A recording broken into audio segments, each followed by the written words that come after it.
Hello बच्चों, welcome to Nikhil classes. I am your educator Malvika ma'am. तो कैसे हैं आप सभी लोग?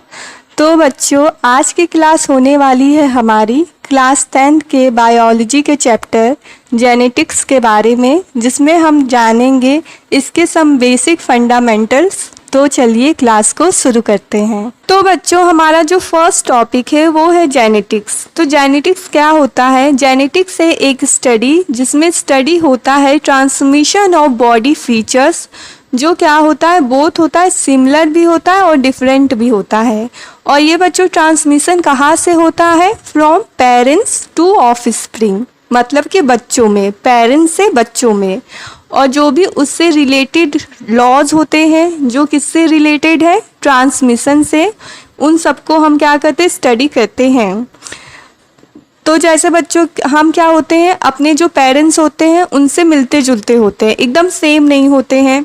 जैसे किसी का हेयर हो गया, किसी की नोज़ होगी, आइज़ हो गई, हाइट, कलर, ये सब किससे हमारे मिलते हैं? मॉम या डैड से। ठीक है, तो ये सब क्या है? यही सब क्या होते हैं? हमारे जेनेटिक्स डिसाइड करते हैं, जिससे हमारे जो फीचर्स होते हैं वो क्या होते हैं? हमारे मॉम डैड, हमारे पेरेंट्स से मिलते हैं, क्योंकि वो उसी से ट्रांसफ़र होकर ही हमारे पास आते हैं। ठीक है, तो बच्चों हमने देखा कि जेनेटिक्स क्या होता है। तो जेनेटिक्स होता है एक स्टडी जिसमें हम स्टडी करते हैं ट्रांसमिशन ऑफ बॉडी फीचर्स का। बट इसकी डिस्कवरी किसने की? तो बच्चों इसकी डिस्कवरी की थी ग्रिगोर मेंडल ने, जिस कारण इनको कहा जाता है फादर ऑफ जेनेटिक्स। तो बच्चों जो हमारे ग्रिगोर मेंडल थे वो थे एक मॉन्क, और उन्होंने स्टडी किया था मैथमेटिक्स और साइंस का। ठीक है, और वे क्या चाहते थे? वे खुद भी एक टीचर बनना चाहते थे, लेकिन एग्ज़ामिनेशन में फेल होने के कारण वो नहीं बन सके। बट बाद में उन्होंने एक ऐसी चीज़ को डिस्कवर किया कि आज वे टीचर के भी टीचर हैं। और बच्चों इनकी इसी डिस्कवरी या फाइंडिंग को कहा जाता है मेंडल्स लॉ ऑफ इनहेरिटेंस।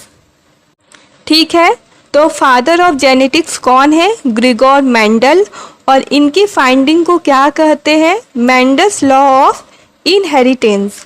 तो बच्चों इन्होंने अपनी फाइंडिंग की थी पी प्लांट पर। ऐसा उन्होंने क्यों किया था? क्योंकि जो पी प्लांट्स होते हैं वो आसानी से ग्रो कर जाते हैं, और उनकी बच्चों जो लाइफ साइकिल होती है वो भी बहुत ही कम होती है, 2-3 महीने की होती है, जिस कारण से वो काफ़ी कम समय में बहुत सारी जनरेशन को स्टडी कर सकते थे। ठीक है बच्चों, तो इन्हीं सब कारणों से उन्होंने अपनी स्टडी के लिए पी प्लांट को चूज़ किया। तो ये थे father of genetics Grigor Mendel. आगे है बच्चों हमारा मॉडर्न एप्लीकेशंस ऑफ जेनेटिक्स।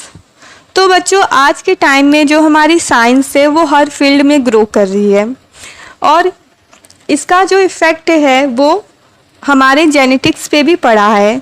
तो बच्चों इसमें क्या है? हमारा जेनेटिक इंजीनियरिंग। इससे क्या होता है? ये एक टेक्निक है जिससे हम अपने जो जीन्स हैं उनको अल्टर्ड कर सकते हैं, मतलब उनको चेंज कर सकते हैं, और अपने क्रोमोसोम्स में क्या कर सकते हैं? नए जीन्स को इंट्रोड्यूस कर सकते हैं।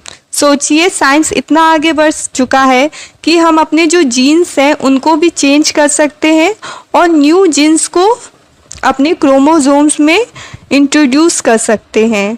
फिर इसमें बच्चों आता है जेनेटिक काउंसलिंग। इसमें क्या होता है बच्चों, जो भी पेरेंट्स बनने वाले होते हैं वो क्या करते हैं? एक काउंसलिंग अपनी करवाते हैं, क्योंकि बच्चों बहुत सारे डिजीज होते हैं जो क्या होते हैं? जेनेटिक्स होते हैं।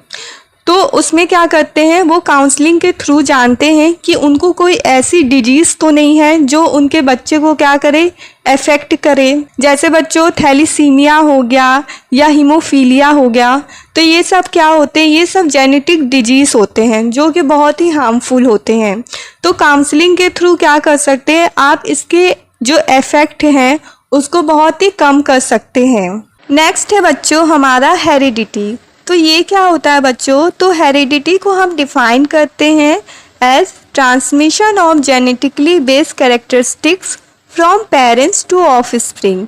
मतलब बच्चों जो हमारे कैरेक्टरिस्टिक्स होते हैं जो हमें पेरेंट्स से मिलते हैं उनका जो ट्रांसमिशन होता है उसको हम डिफाइन करते हैं हेरिडिटी में।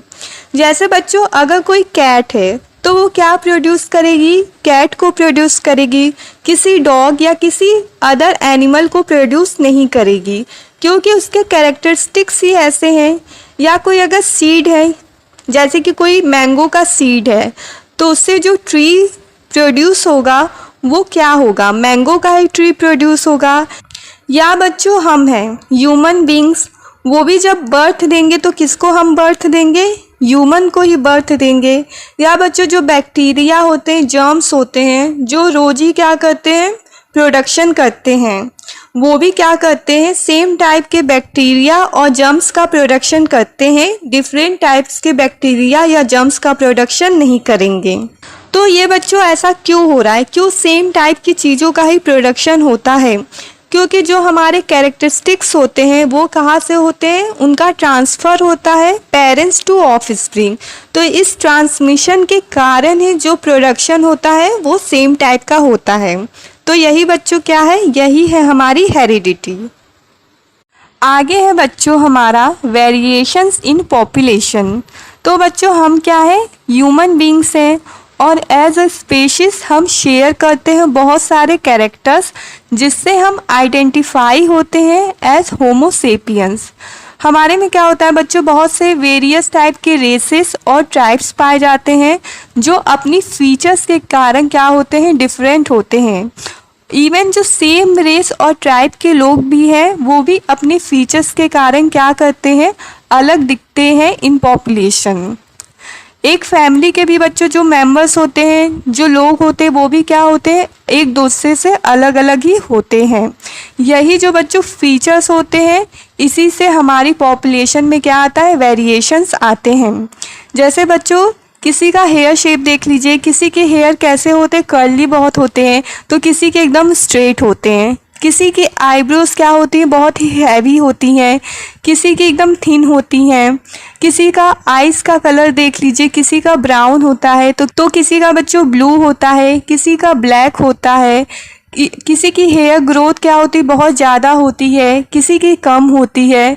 किसी का जो स्किन कलर होता है वो एकदम फेयर होगा तो किसी का डार्क होगा। किसी के लिप्स क्या होंगे, थिक होंगे, थिन होंगे। तो ये सारे जो बच्चों फीचर्स होते हैं यही क्या करते हैं, वेरिएशंस पैदा करते हैं पॉपुलेशन में। आगे है बच्चों हमारा chromosomes, the carrier of heredity. तो बच्चों जो हमारे क्रोमोसोम्स होते हैं उनको कैरियर ऑफ हेरिडिटी कहते हैं क्योंकि जो भी हमारे जो कैरेक्टरिस्टिक्स होते हैं जो हमें अपने पेरेंट्स से मिलते हैं उनको लेकर कौन आता है, उनको ट्रांसफ़र कौन करता है, क्रोमोसोम्स जो होते हैं वो ट्रांसफ़र करते हैं। तो बच्चों जो हमारे क्रोमोसोम्स होते हैं उनमें अंदर क्या पाया जाता है, जीन्स पाया जाता है। तो एक्चुअली जो हमारे कैरेक्टरिस्टिक्स जो होते हैं वो किस में पाए जाते हैं, जीन्स में पाए जाते हैं। लेकिन क्योंकि वो क्रोमोसोम्स के अंदर पाए जाते हैं इसलिए जो हेरिडिटी है उसका कैरियर हम किसको कहते हैं, क्रोमोसोम्स। जैसे आप इमेज में देख सकते हैं ये क्या है, ये है हमारा क्रोमोसोम एक, और इसके अंदर क्या देख रहे हैं आप, इसके अंदर ये क्या है, ये सारे हैं जीन्स। तो इसीलिए क्या कहा जाता है क्रोमोसोम्स को कैरियर ऑफ हेरिडिटी, क्योंकि इसके अंदर क्या पाए जाते हैं, जीन्स, जिसमें क्या होते हैं हमारे जो पेरेंट्स होते हैं उनके जो कैरेक्टरिस्टिक्स होते हैं वो जीन्स में पाए जाते हैं। ठीक है बच्चों। आगे है बच्चों क्रोमोसोम नंबर। तो बच्चों जो हमारे क्रोमोसोम के नंबर होते हैं वो कांस्टेंट होते हैं for individuals of a species. मतलब कि जो भी इंडिविजुअल हमारी स्पीसीज होते हैं उनका जो नंबर ऑफ क्रोमोसोम्स होगा वो कैसा होगा, कांस्टेंट होगा। And each body cell of that species has the same number of chromosomes. मतलब उस स्पीसीज के जो ईच बॉडी सेल होंगे उनका जो नंबर ऑफ क्रोमोसोम्स होगा वो क्या होगा, सेम होगा। जैसे कि हम ह्यूमन्स हैं तो हमारे में नंबर ऑफ क्रोमोसोम्स कितने होते हैं, 46। ठीक है। और बच्चों कुछ और नंबर्स ऑफ क्रोमोसोम्स हैं, जैसे कि अनियन है तो उसमें कितना होता है 16, और जैसे कि टाइगर है तो उसमें नंबर ऑफ क्रोमोसोम्स कितने होते हैं 38, और जैसे कि गोरिल्ला है तो इसमें कितने होते हैं 48 होते हैं, और भी जैसे कुछ इंसेक्ट्स होते हैं जिनमें 1000 से भी ज़्यादा होते हैं। तो ये क्या है बच्चों, अलग अलग स्पेसिस होते हैं, तो उनका जो नंबर ऑफ क्रोमोसोम्स होता है वो भी अलग अलग हमारा होता है। आगे है बच्चों क्रोमोसोम्स इन होमोलोगस पेयर्स। तो बच्चों जो हमारे क्रोमोसोम्स होते हैं वो कैसे होते हैं, वो इवन नंबर्स में होते हैं। जैसे हमने बच्चों अभी देखा था कि जैसे हम ह्यूमंस हैं तो हमारे में 46 क्रोमोसोम्स हैं, अनियन है तो 16 है उसमें, और टाइगर में 38, गोरिल्ला में 48। तो बच्चों ये जो नंबर्स हैं वो कैसे हैं, वो सभी इवन नंबर्स हैं। और ऐसा क्यों होता है, क्योंकि जो हमारे क्रोमोसोम्स होते हैं वो हमेशा पेयर में होते हैं, और पेयर में होने के कारण जो उनका नंबर होता है वो हमेशा इवन होता है। जैसे हम ह्यूमंस हैं तो हमारे में जो क्रोमोसोम्स हैं वो कितने हैं 46, और उनको जब हम पेयर में करेंगे तो कितना होगा 23। तो इसलिए क्या होते हैं, इनका जो नंबर होता है वो इवन होता है। और बच्चों जो ये पेयर्स हैं क्रोमोसोम्स के, तो हर पेयर के जो दोनों क्रोमोसोम्स होते हैं वो क्या होते हैं बच्चों, उनका शेप और साइज़ क्या होता है, सिमिलर होता है। तो यही बच्चों जो उनका शेप है और जो साइज़ है वो क्या है, सिमिलर होने के कारण इनको क्या बोलते हैं, होमोलोगस पेयर बोलते हैं। और जो बच्चों हमारे क्रोमोसोम्स हैं उसमें से जो एक क्रोमोसोम्स है वो हमें कहाँ से मिलता है, एक हमारी मदर से मिलता है, और जो एक होता है वो फादर से मिलता है, और दोनों मिलकर क्या बनाते हैं, हमारा एक होमोलोगस पेयर बनाते हैं। आगे बच्चों हम देखते हैं कि जो ह्यूमन क्रोमोसोम्स होते हैं उनकी कौन कौन सी कैटेगरीज होती हैं। तो बच्चों मेनली जो ह्यूमन क्रोमोसोम्स होते हैं उनकी दो कैटेगरीज होती हैं, एक होता है हमारा ऑटोसोम्स और एक होता है हमारा सेक्स क्रोमोसोम्स। तो बच्चों जैसा हमने देखा कि जो हमारे ह्यूमंस में नंबर्स ऑफ क्रोमोसोम्स होते हैं वो कितने होते हैं 46, और वो पेयर में कितने होते हैं 23। तो बच्चों जो हमारा 1 से 22 तक पेयर्स होता है क्रोमोसोम्स का वो होता है हमारा ऑटोसोम्स, और जो हमारा लास्ट पेयर होता है क्रोमोसोम का वो होता है हमारा सेक्स क्रोमोसोम्स।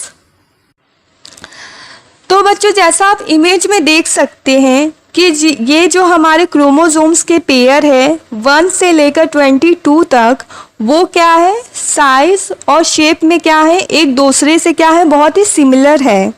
ठीक है बच्चों, तो जो ऑटोसोम्स होते हैं हमारे उनके जो ईच पेयर होते हैं वो क्या होते हैं अपने में एक दूसरे से सिमिलर होते हैं साइज और शेप में। बट बच्चों जो हमारा लास्ट पेयर होता है जो होता है हमारा सेक्स क्रोमोसोम्स, वो क्या होते हैं, वो एक दूसरे से डिफरेंट होते हैं, अलग होते हैं, मेल में अलग पाए जाते हैं, और जो हमारी फीमेल्स होती हैं उनमें क्या होता है अलग पाया जाता है। तो बच्चों जो हमारा सेक्स क्रोमोसोम्स होता है वो फीमेल में होता है X और X, और जो मेल में होता है वो होता है X और Y। जैसा आप इमेज में देख सकते हैं ये है हमारा लास्ट पेयर ऑफ क्रोमोसोम्स, और फीमेल में आप देख सकते हैं कि जो दोनों क्रोमोसोम्स हैं वो कौन से हैं X क्रोमोसोम्स।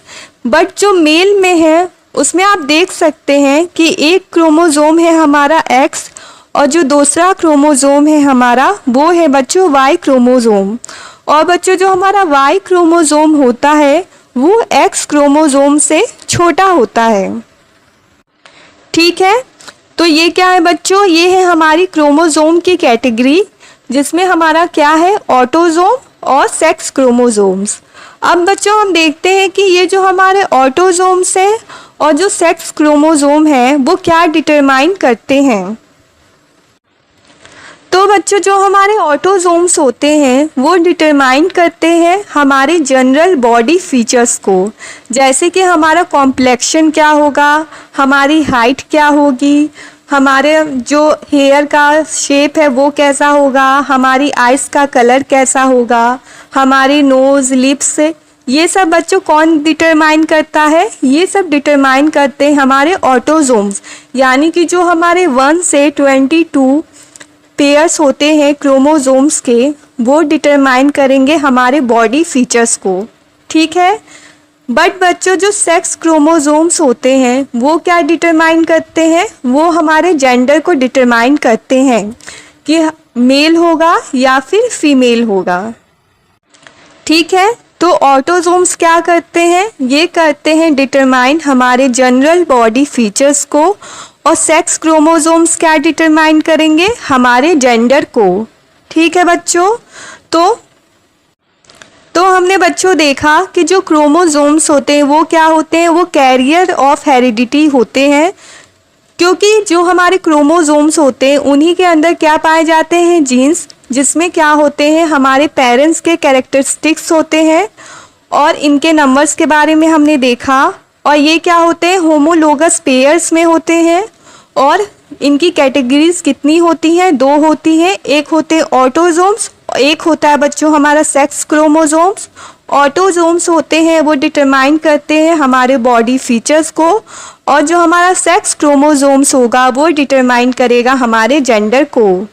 और 1 से लेकर जो हमारा 22 पेयर होता है क्रोमोसोम्स का, वो होता है हमारा ऑटोसोम्स। और जो बच्चों हमारा लास्ट पेयर होता है वो क्या होता है? वो होता है सेक्स क्रोमोसोम्स, जिससे हमारा जेंडर डिटरमाइन होगा। तो बच्चों हमने देखा कि जो सेक्स क्रोमोसोम्स होते हैं वो डिटरमाइन करते हैं सेक्स को, कि जो चाइल्ड होगा उसका जो सेक्स होगा वो मेल होगा या फीमेल होगी। तो बच्चों अब हम देखते हैं कि इसका डिटर्मिनेशन किया कैसे जाता है। तो जो चाइल्ड होता है उसका सेक्स डिपेंड करता है स्पर्म पे, कि कौन सा स्पर्म एग के साथ फर्टिलाइज कर रहा है, क्योंकि बच्चों जो एग्स होता है उसमें केवल कंटेन होता है एक्स क्रोमोसोम्स, बट जो स्पर्म होता है उसमें एक्स और वाई दोनों क्रोमोसोम्स पाए जाते हैं। और यही जो हमारे एक्स और वाई क्रोमोसोम्स होते हैं वही डिटरमाइन करते हैं चाइल्ड के सेक्स को, कि चाइल्ड जो होगा वो मेल होगा या फिर फीमेल होगी। तो बच्चों जैसा हम जानते हैं कि जो मेल होते हैं उनका जो रिप्रोडक्टिव ऑर्गन होता है वो होता है हमारा टेस्टिस, और जो फीमेल होती हैं उनका रिप्रोडक्टिव ऑर्गन क्या होता है? ओवरी, और इनमें क्या पाए जाएंगे? Reproductive cell. ठीक है बच्चों, तो जो ये रिप्रोडक्टिव सेल है मेल का, उसमें पाया जाएगा हमारा एक्स और वाई क्रोमोसोम्स, और जो फीमेल का रिप्रोडक्टिव सेल है उसमें पाया जाएगा एक्स एक्स क्रोमोसोम। फिर आगे क्या होगा बच्चों? फिर आगे हमारा होगा सेल का डिवीज़न। तो हम जानते हैं बच्चों कि जो रिप्रोडक्टिव ऑर्गन्स होते हैं उनमें जो सेल का डिवीज़न होता है वो होता है मियोसिस से। तो मियोसिस से क्या होगा? हमारे सेल का डिवीज़न होगा, और जो हमारे क्रोमोसोम्स हैं वो हाफ हाफ में बट जाएंगे, क्योंकि जो मियोसिस प्रोसेस से हमारा सेल का डिवीज़न होता है उसमें क्या होता है? जो क्रोमोसोम्स होते हैं वो हाफ हाफ बट जाते हैं। ठीक है बच्चों, तो हाफ हाफ बट जाएंगे क्रोमोसोम्स, और फॉर्मेशन होगा गैमीट्स का। तो बच्चों जो हमारा मेल में जो गैमीट्स होता है उसको क्या बोला जाता है? उसको कहा जाता है स्पर्म, और जो फीमेल का गैमीट्स होता है उसको कहते हैं ओवम या फिर एग। ठीक है, तो ये हो गया हमारा सेल का डिवीज़न, और फॉर्मेशन हो गया गैमीट्स का, जो कि मेल में क्या है? स्पर्म, और फीमेल में क्या है? ओवम। तो आगे क्या होगा बच्चों? अब फॉर्मेशन होगा न्यू सेल का, जिससे पता चलेगा कि जो चाइल्ड होगा वो मेल होगा या फीमेल। तो बच्चों अगर जो हमारा स्पर्म एक्स है वो एक्स ओवम के साथ फ्यूज़ करता है और क्या बनाता है? एक न्यू सेल, तो उसमें क्या हो जाएगा? एक्स एक्स क्रोमोसोम्स हो जाएगा। तो अगर जो न्यू सेल है उसमें जो क्रोमोसोम्स एक्स और एक्स मिलता है तो इससे जो सेल का फॉर्मेशन होता है और उससे जो चाइल्ड बनेगा आगे, तो वो क्या होगा? वो होगा फीमेल। ठीक है, बट अगर हमारा वाई स्पर्म एक्स ओवम के साथ फ्यूज़ करता है और जो न्यू सेल बनाता है, तो उसमें कौन से क्रोमोसोम्स होंगे हमारे, एक्स और वाई। और जब एक्स और वाई क्रोमोसोम का पेयर बनता है बच्चों, तो वो जो चाइल्ड होगा उसका जो सेक्स होगा वो क्या होगा, मेल। तो इस तरीके से होता है हमारा सेक्स का डिटर्मिनेशन कि अगर जो न्यू सेल है उसमें एक्स और एक्स क्रोमोसोम्स का पेयर जाएगा तो वो होगा फीमेल, बट अगर एक्स और वाई का पेयर बनेगा तो वो क्या होगा, हमारा मेल। ठीक है, तो सेक्स डिटर्मिनेशन का ये हमारा बच्चों प्रोसेस होता है। तो बच्चों हमने देखा कि जो सेक्स डिटर्मिनेशन होता है वो किससे होता है, स्पर्म से, कि कौन सा स्पर्म ओवम के साथ फ्यूज़ कर रहा है। अगर एक्स स्पर्म एक्स ओवम के साथ फ्यूज़ करेगा तो जो न्यू सेल बनेगा उसमें जो क्रोमोसोम का पेयर होगा एक्स एक्स, तो वो क्या होगा, फीमेल का होगा। बट अगर हमारा जो वाई स्पर्म है वो एक्स ओवम के साथ फ्यूज़ करेगा तो उससे जो सेल बनेगा उसमें क्रोमोसोम का पेयर होगा एक्स और वाई का, जो कि डिटरमाइन करता है मेल सेक्स को। ठीक है बच्चों, तो ये थी बच्चों आज की क्लास जिसमें हमने जेनेटिक्स के बारे में जाना, हेरिडिटी के बारे में जाना, क्रोमोसोम्स के बारे में और फिर सेक्स डिटर्मिनेशन के बारे में जाना। आई होप आपको सारी चीज़ें अच्छी तरीके से समझ में आई हों। अगर आपको क्लास हेल्पफुल लगी हो तो अपने और फ्रेंड्स के साथ भी ज़रूर शेयर कीजिएगा। Thanks for watching the video. मिलते हैं आगे आने वाली क्लास में।